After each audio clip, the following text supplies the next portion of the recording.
মা ভগনি গণ বসিয়া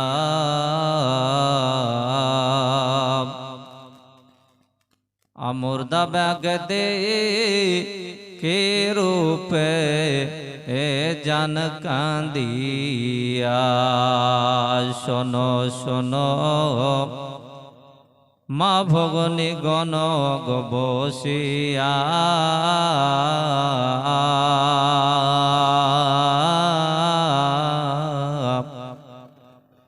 আমুর্দা ব্যাগ দে কে রূপে এ জান কান্দিয়া কাফন পরায়া আমুর্দা ব্যাগতে অগ চলিল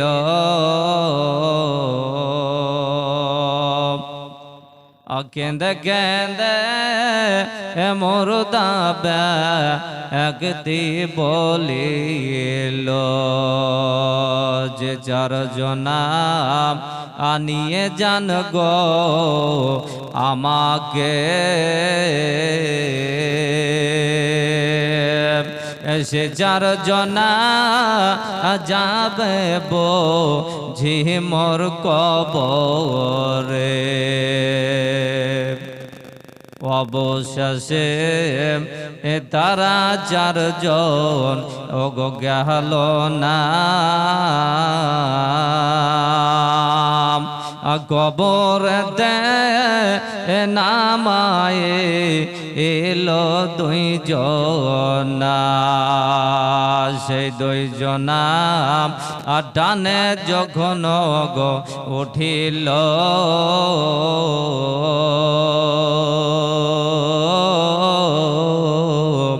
সারে সারে বাঁশের ফালা বিছাইল বাঁশের ফালা দেখে মুর্দা কান্দে হাই রে হাই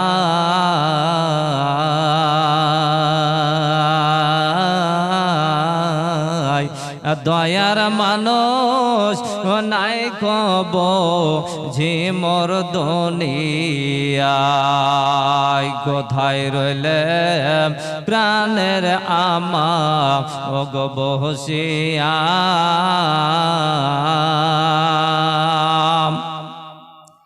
দুধের মাফে দিয়ে যা গো আসিয়া কোথায় রইলে প্রাণের আব্বা ওগো দাঁড়ায়া হতা ভাগার দুঃখ দেখে জান আসিয়া কোথায় রইলে প্রাণের স্ত্রী পুত্র ওগো বসিয়া জন্মের মতো বিদায় দাও গো আসিয়া শোনো শোনো মা ভগনি গণ গো বসিয়া মুর্দা ব্যাগ দে কে রূপে এ জান কান্দিয়া শোনো শোনো ভাই ভগনি গণ অগ বসিয়া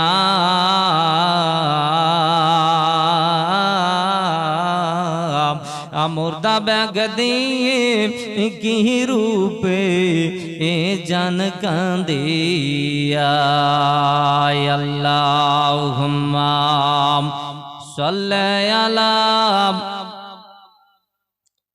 মাওলানা মুহাম্মদ সাল্লাল্লাহু আলা মুহাম্মাদিন মোহাম্মদ হরদম জবান সে কালো পাক নামে মোহাম্মদ হরদম জবান সে কালো শফি আনা মুহাম্মাদ সাল্লাল্লাহু তাআলা আলাইহি ওয়াসাল্লাম। বাপজি আমার ভাইরা মায়েরা গো, এমন তো অবস্থায় বেরাদার একদিন কিন্তু সবাইকে আপনার মারা যেতে হবে।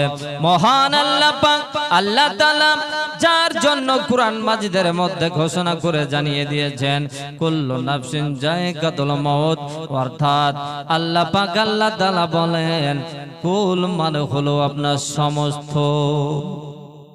একদিন প্রত্যেকটা মানুষকে, প্রত্যেকটা জীবকে, এক কথায় যার জান আছে, যার প্রাণ আছে, তাকে কিন্তু মৃত্যুবরণ করতে হবে। বলেন সুবহানাল্লাহ। মুআজ্জাজ সামিনে کرام শুধু তাই নয়, একদিন কিন্তু সবাই এই দুনিয়া থেকে আমাদেরকে চলে যেতে হবে, আমরা সবাই জানি। কিন্তু যে কবরে আপনাকে যেতে হবে, আমাকে যেতে হবে, কবরটা কি আসলে কি জিনিস আমরা জানি? আমরা কিন্তু কানে শুনি, মুখে বলি, মানুষ সবাইকে কিন্তু মারা যেতে হবে, ইন্তিকাল করতে হবে। কুল্লু নাফসিন যায়কাতুল মউত, অর্থাৎ মরণের স্বাদ আপনাকে গ্রহণ করতে হবে। ভাবছি যখন দুনিয়া থেকে আপনার কেউ যখন আপনার থাকবে না, দুনিয়া থেকে আপনাকে বিদায় নিতে হবে, আপনাকে চলে যেতে হবে, আমাকে চলে যেতে হবে। বন্ধু আমার ভাইয়েরা গো, বাবা চলে গেলে বাবার জন্য আমরা কাঁদতে থাকবে, মা চলে গেলে মায়ের জন্য কান্না করবে, দাদা মারা গেলে দাদার জন্য কান্না করতে থাকবে। বন্ধু আমার ভাইয়েরা গো, কিন্তু বেরাদার আপনার জন্য যারা কান্না করলো, আপনার জন্য যারা এত আপনার চোখের পানি ছেড়ে দিয়ে যারা কাঁদতেছিল, বাপজি আমার ভাইয়েরা, কিন্তু আপনার সঙ্গে আপনার কেউ কবরে যাবে না। পৃথিবীর বুকে যখন আপনি এসেছেন, মায়ের কোলে আপনি ভূমিষ্ঠ হয়েছেন, তখন আসার সময় আপনি যখন একা এসেছেন, আবার কিন্তু আপনাকে খালি হাতে এই দুনিয়ার সমস্ত কিছু আপনাকে ত্যাগ করে, আপনার সঙ্গে সোনা যাবে না, আপনার সঙ্গে জমি জায়গা যাবে না, ঘর বাড়ি যাইবে না, আপনার সঙ্গে কেউ বিবি বাচ্চা যাবে না, বন্ধু বান্ধব কেউ যাবে না। বন্ধু একাই যেমন এসেছি, আবার কিন্তু একাই চলে যেতে হবে বেরাদার। তখন যখন চলে যেতে হবে, তো চলে যখন যেতে হবে, তো এই দুনিয়াতে আসার পরে এত আমাদের অহংকার কেন, এত আপনার হাসি মজাক কেন? বন্ধু গো, যদি আপনার মনে কবরের ভয় থাকতো, আপনার কাছে যদি মরণের আপনার ডর থাকতো, তাহলে কিন্তু আমরা দুনিয়াতে এই দুনিয়া নিয়ে কিন্তু আমরা মেতে থাকতাম না। একদিন কিন্তু আপনার সবাইকে যেতে হবে, সব সময়তেই আমরা মরণের আপনার খেয়াল করতাম, মরণকে স্মরণ করতাম বেরাদার। কবর একটা এমন জিনিস এবং মরণ একটা এমন জিনিস যেটা আমরা কিন্তু চোখে দেখি নাই। একবার যদি কেউ আপনার দেখতো, তাহলে কিন্তু সেই আপনার বলতে পারতো যে মরণ হচ্ছে এরকম ভয়ঙ্কর জিনিস। মরণের জন্য আমরা কেউ কিন্তু আপনার নিজে চোখে দেখি নাই। যে যখন মরে সেই তখন কিন্তু বুঝতে পারে মরণটা আপনার কোন জিনিস। বাবাজি আমার ভাইরা মুসলমান, আল্লাহ পাক আল্লাহ তাআলা আপনার নিজের ফেরেশতা, মরণের ফেরেশতা, জান কবজের ফেরেশতা হযরতে ইসরাইলকে বলতেছেন, বলো গো ইসরাইল, আজকে তুমি চলে যাও, আজকে এমন ব্যক্তির জানটাকে কবজ করে নিয়ে এসো যে আজকে দুনিয়ার বুকে, পৃথিবীর বুকে যাওয়ার পরে আমার আকা মাওলা দয়ার নবী রাহমাতুল লিল আলামিন পয়গম্বরে আযম আমার নবী মুস্তাফার জানটাকে কবজ করে নিয়ে এসো। এ বাবা, আল্লাহর ফেরেশতা হযরতে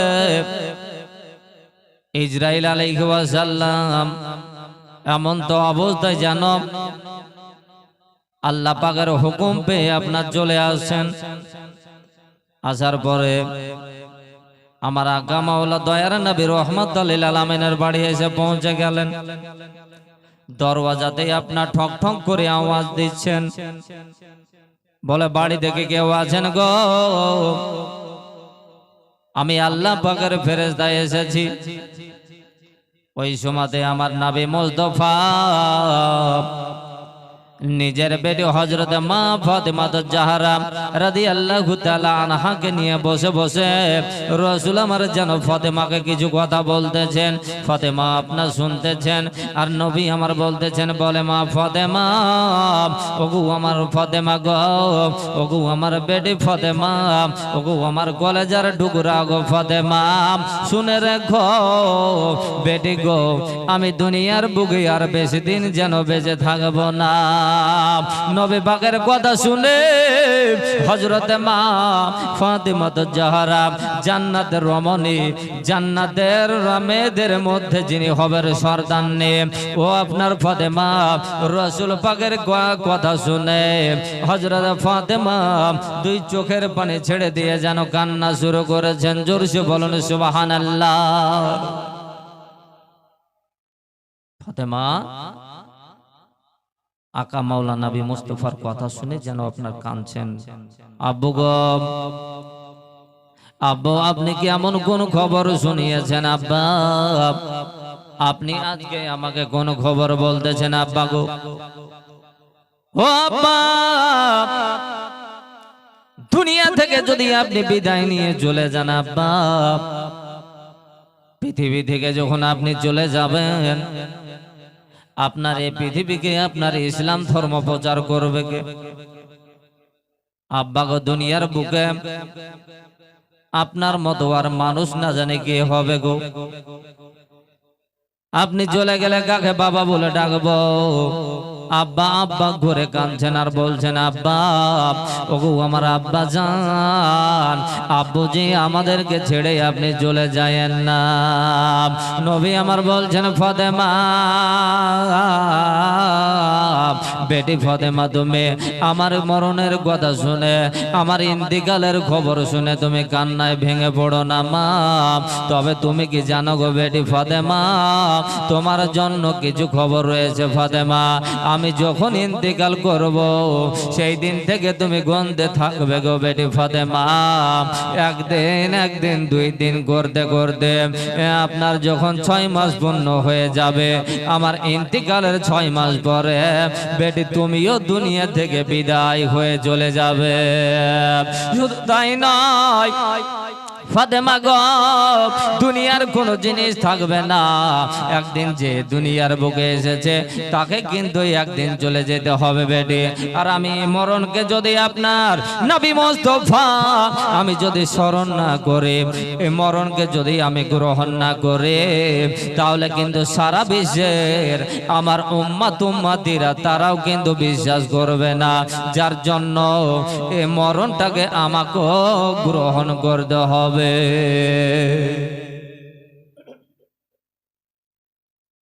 বাবাজি, হই আমার ভাইরা, আমার মায়েরা গো, কথা বলতে বলতে দেখা গেল বাড়ির বাইরে দরওয়াজা থেকে যেন এসে আওয়াজ দিচ্ছেন।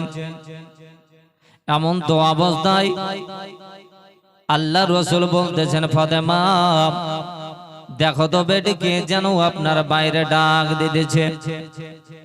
এমন তো অবস্থায় জানো আল্লাহর নবী বেটি নবী মুস্তাফার বেটি হযরত ফাতেমা জাহরা রাদিয়াল্লাহু তাআলা আনহা, উনি আপনার জানো দরওয়াজাটাকে গিয়ে আপনার খুলে দিলেন। খোলার পরে আপনার আড়াল হয়ে গেলেন যে কে ফাতেমাকে দুনিয়ার কোনো আপনার মানুষ ঠিকভাবে যেন দেখেন নাই।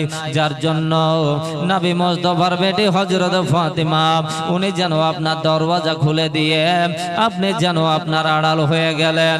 আল্লাহ পাকের ফেরেশতা, আল্লাহ পাকের খান খাস ফেরেশতা যিনি হচ্ছেন আপনার জান কবজের ফেরেশতা হযরতে ইসরাইল যেন আল্লাহর নবী মুস্তাফা দয়ার নবী রাহমাতাল লিল আলামিন আকা মাওলার কাছে আপনার হাজির হয়ে আল্লাহর নবী বিশ্ব নবী রাহমাতাল লিল আলামিন ওই সমাজে যেন আপনার বিছানায় শুয়ে রয়েছেন সালাম হলো আসসালাতু আসসালামু আলাইকা ইয়া রাসূলুল্লাহ আসসালাতু ওয়াসসালামু আলাইকা ইয়া হাবিবাল্লাহ নবী আমার বলতেছেন বলে ওগো ফেরেশতা ওগো আল্লাহর ফেরেশতা হযরত ইসরাইল গো তুমি যার জন্য এসেছো গো ইসরাইল আর বিলম্ব করিও না দেরি করিও না কেননা আজকের দিনটা হচ্ছে আমার কাছে শুভ দিন অতএব এই শুভ কাজে আপনার দেরি করতে নেই নাও নাও তুমি যে জন্য এসেছো গো ওগো ফেরেশতা ইসরাইল তুমি তাড়াতাড়ি করে তোমার কাজ তুমি সমাধা করে নাও এ আজ না হয় কাল তুমি এ আজ না হয় কাল তুমি যাইবা কবরে আর যাওয়ার বেলায় দেখবে যে গো ভাইজান দুনিয়া মাজারে যাওয়ার সময় দেখবে যে গো জোরসে বলো সুবহানাল্লাহ মোহাব্বত সবাই মিলে বলুন সুবহানাল্লাহ এ আজ না হয় কাল তুমি এ আজ না হয় কাল তুমি যাইবা কবরে যাওয়ার বেলায় দেখবে যে গো ভাইজান দুনিয়া মাঝারে যাওয়ার সময় দেখবে যে গো আরে বাবা গেল দাদা গেল বাবা গেল নানা গেল কেউ এলো না ফিরে তোমারও যাইতে হবে গো ভাইজান অন্ধকার কবরে তোমারও যাইতে হবে গো ঠিক না আরে বাবা গেল দাদা গেল বাবা গেল দাদা গেল কেউ এলো না ফিরে আমারও যাইতে হবে গো ভাইজান অন্ধকার কবরে সবারে যাইতে হবে গো এ আজ না হয় কাল তুমি এ আজ না হয় কাল তুমি যাইবা কবরে যাওয়ার সময় দেখবে যে গো ভাইজান অন্ধকার কবরে যাওয়ার বেলায় দেখবে যে গো জোরসে হবে না সুবহানাল্লাহ আরে ঘর করলা বাড়ি করলা ঘর করলা বাড়ি করলা চলো গাড়ি করে হঠাৎ ইসরাইল সামনে খাড়া গো নেবে তোমার কলিজাটা ফেড়ে হঠাৎ ইসরাইল সামনে খাড়া গো আরে ঘর করলা বাড়ি করলা ঘর করলা জমি করলা চলো গাড়ি করে হঠাৎ ইসরাইল সামনে খাড়া গো নেবে তোমার কলিজাটা ফেড়ে হঠাৎ ইসরাইল সামনে খাড়া গো এ আজ না হয় কাল তুমি এ আজ না হয় কাল তুমি যাইবা কবরে যাওয়ার বেলায় দেখবে যে গো ভাইজান অন্ধকার কবরে যাওয়ার সময় দেখবে যে গো বাবা আমার বন্ধুরা আমার মায়েরা গো শুনে যান একটু রাতের বেলায় একটু আপনার শুনে যান কবর আপনার এমন ভয়ঙ্কর জায়গা আবার ওই কবর খুঁজে আপনার মুমিন মানুষের জন্য ইমানদার মানুষের জন্য এত সুন্দর শান্তিময় জায়গা বেরাদার গো ওই কবরে আপনার যেতে হবে আমাকে যেতে হবে সবাইকে যেতে হবে ওই কবরে যেই দিন কিন্তু আপনার বাবা মারা যায় যেই দিন মা মারা যায় যেই দিন আপনার আত্মীয় স্বজন কেউ মারা যায় ওই কবরে সেই দিন কিন্তু ওই আপনার গোরস্থান কবরস্থান আপনার কাছের জঙ্গল বাঁশঝাড় আপনার তলাতে বাগানা বাগিচাতে সেই দিন কিন্তু ওই কবরে আপনার মাটি দিয়ে আসি আর কিন্তু ওই আপনার কবরস্থান গোরস্থানে আর আমরা কেউ কিন্তু ভুলেও কিন্তু সেই জায়গা যাই না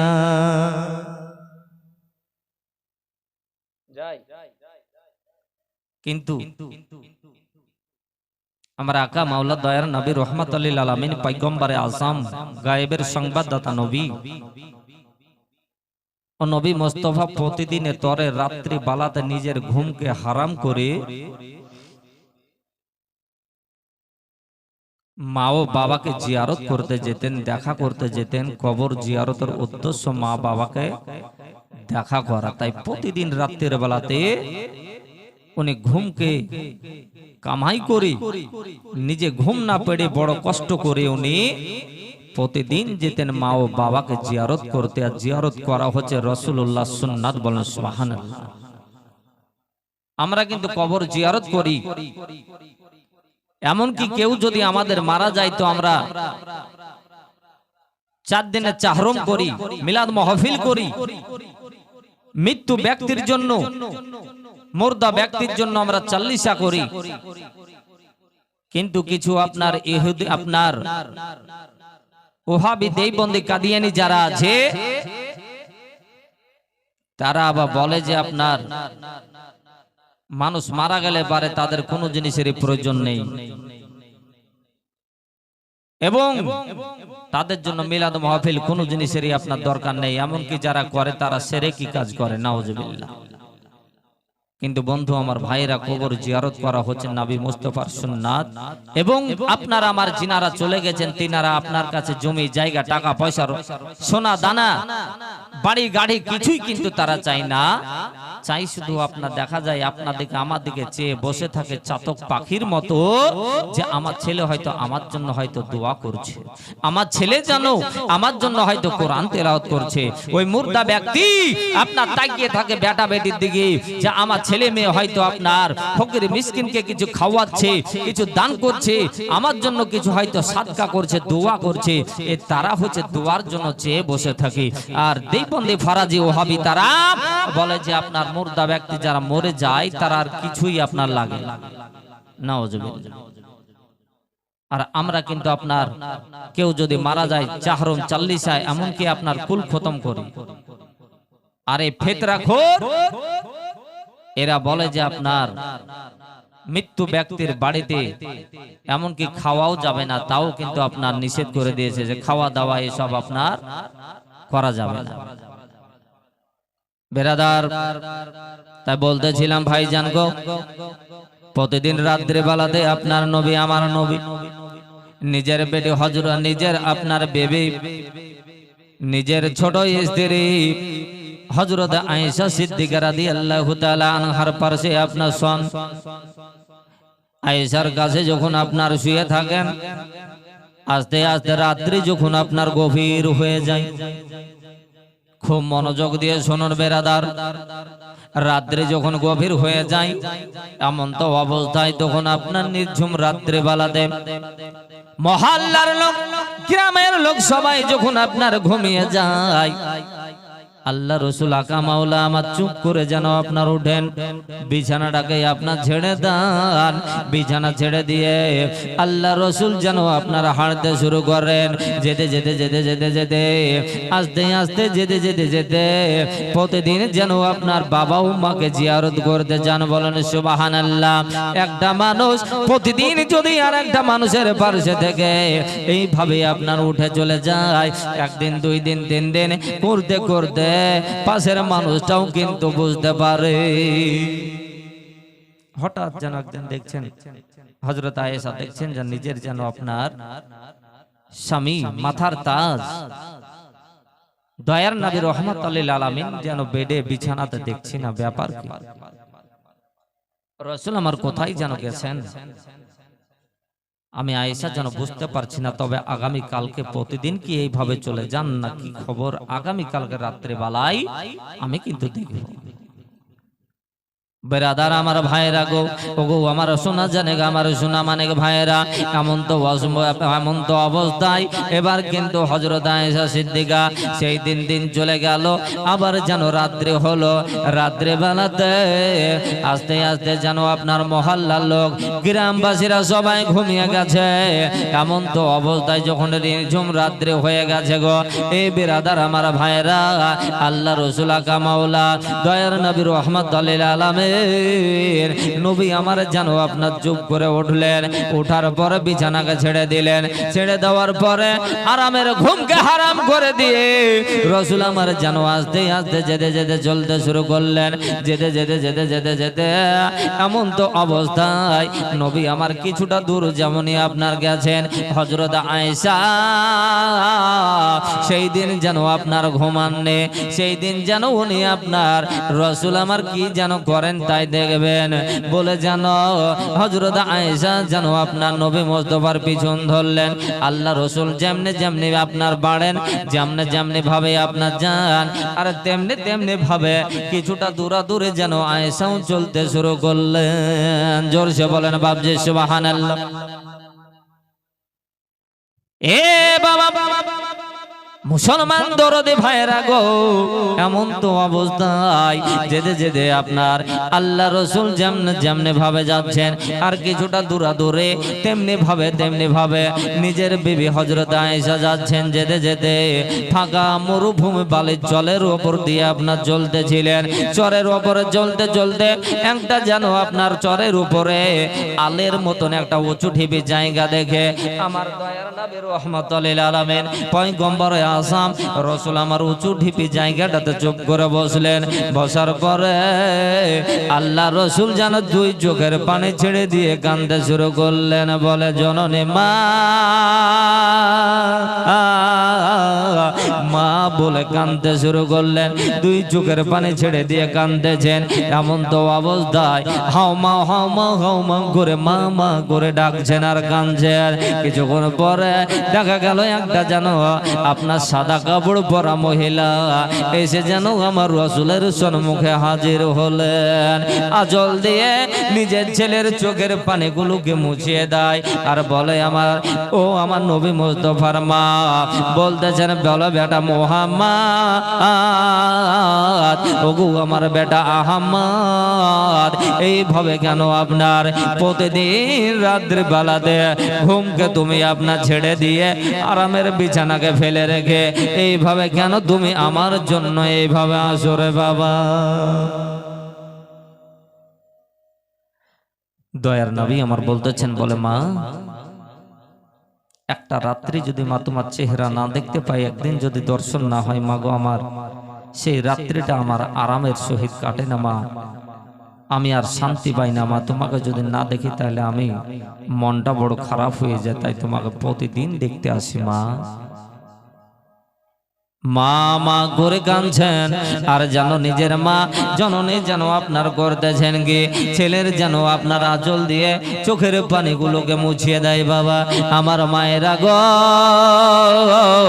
ওগো আমার দরদে মায়েরা বোনেরা, মা একটা এমন জিনিস রে বাবা, মা জানো গালে মুখেও আপনার আদর করে চুমা দেয় আর বলে বেটা মুহাম্মদ, ওগো আমার বেটা আহমদ, যাও যাও বাবা চলে যাও, আমি তোমার দুয়ার ওয়াসিলায় আমি আল্লাহ পাকের কাছে সুন্দর ব্যবস্থা আমি পেয়েছি। আল্লাহ পাক আমাকে আপনার আরামের জায়গা দিয়ে দিয়েছেন। এমন তো অবস্থায় মা যেন বুঝিয়ে বিদায় নিয়ে চলে গেলেন। আবার যেন বাবা বাবা করে কাঁদতেছেন। এমন তো অবস্থায় দেখা গেল আবার যে আপনার নবী মুস্তাফার সম্মুখে নিজের যেন আব্বা এসে হাজির। বেটা আপনার বলতেছেন, বলে আহমদ, ও আমার বেটা মুহাম্মদ, এইভাবে কেন তুমি কষ্ট করে প্রতিদিন আসো আর এইভাবে কেন তুমি কান্না করতে থাকো রে বাবা? নবী আমার বলতেছেন, বলে আব্বা গো, ওগো আমার আব্বু ছি গো, আমি যখন মায়ের গর্ভে 6 মাসের সন্তান, আব্বা আপনি চলে গেছিলেন আপনার ব্যবসা করতে, আপনি ব্যবসা করতে গিয়া যেন আপনি আর যেন বাড়ি ফিরেননি গো আব্বা, আর আপনার যেন চেহারা খানা আমি ছেলে হয়ে আপনার যেন চোখে নিজের দেখতে পাই নাই, আর আপনি কিন্তু বাবা হয়ে আমার নিজের ছেলের চেহারাকেও আপনি কিন্তু দেখতে পান নাই। তাই আব্বা গো, আমি আপনাকে একদিন যদি না দেখি, আমি নবী রাহমাতুল লিল আলামিন ওই বিছানায় শুয়ে যেন আপনার শান্তি পাই না।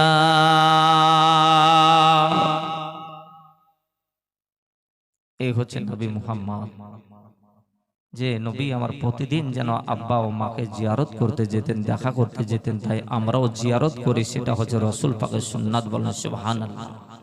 যারা করে না তারা করে না, কিন্তু যারা করে তাদেরকে যে শিরক বিদআত কত রকমের আপনার ভুল বুঝাই, কিন্তু ভুল থেকে আমাদেরকে দূরে থাকতে হবে।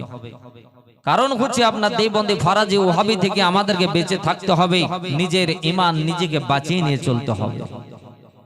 বাবাজি মুসলমান গো, এমন তো অবস্থায় জানো এবার কিন্তু নিজের বাবা আপনার আদর স্নেহ করে নিজের ছেলে মোহাম্মদকে জড়িয়ে ধরে নিয়ে, বুকে জড়িয়ে ধরে নিয়ে আদর করে বলতেছেন, বলে বেটা মোহাম্মদ যাও বাবা যাও, বাড়ি চলে যাও। আর এই অবস্থায় রাত্রে বেলায় যেন আর আসতে হবে না, বেটা তুমি বাড়ি চলে যাও। এমন তো অবস্থায় জানো বাড়ি চলে আসবেন, নিজের আব্বা যেন আপনার বিদায় হয়ে গেলেন।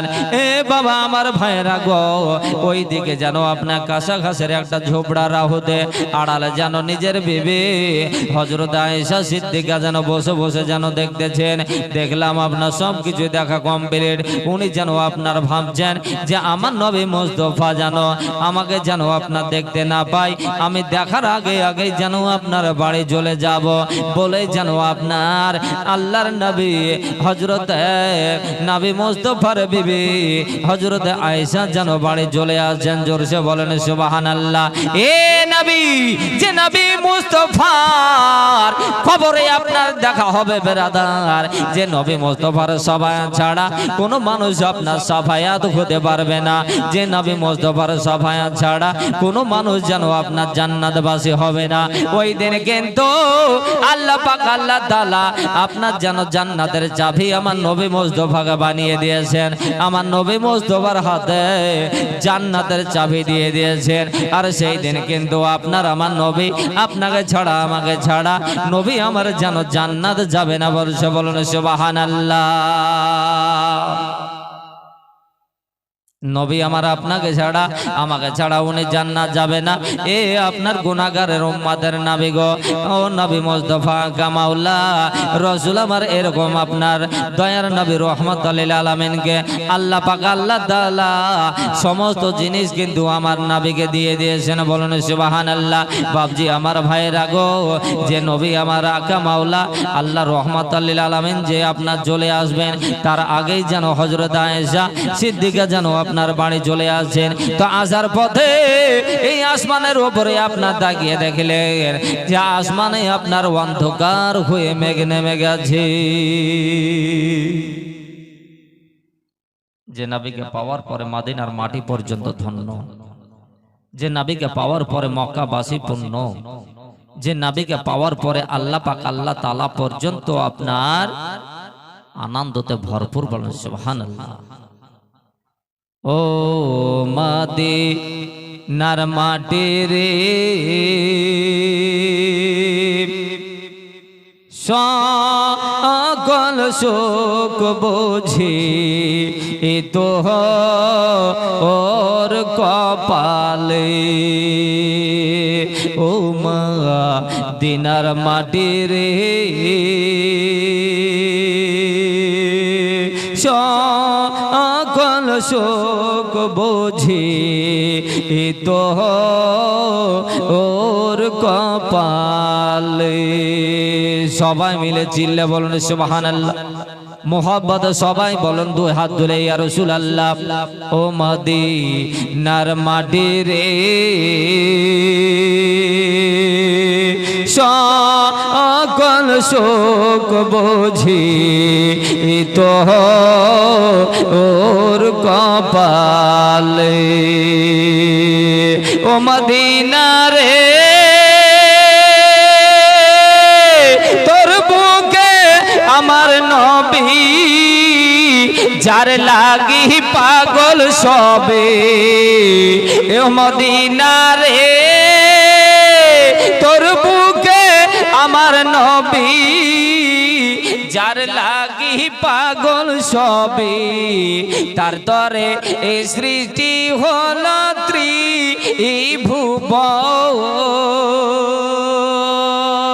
ও মদিনা রে তোর বুকে যার লাগি পাগল সবে তার তরে এ সৃষ্টি হলো ত্রিভুবন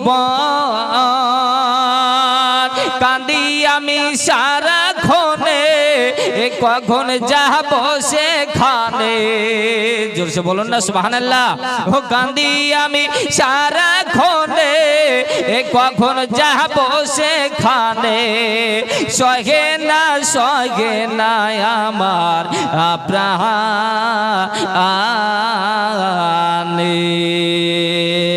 ও মা দিনার মাটি রে সকল শোক বোঝি তো ওর কপালে ও মদিনা রে পাখি যদি হতাম আমি উড়ে উড়ে যেতাম আমি ও মদিনা রে পাখি যদি হতাম আমি উড়ে উড়ে যেতাম আমি তবে মৃদ মনের বাস ও না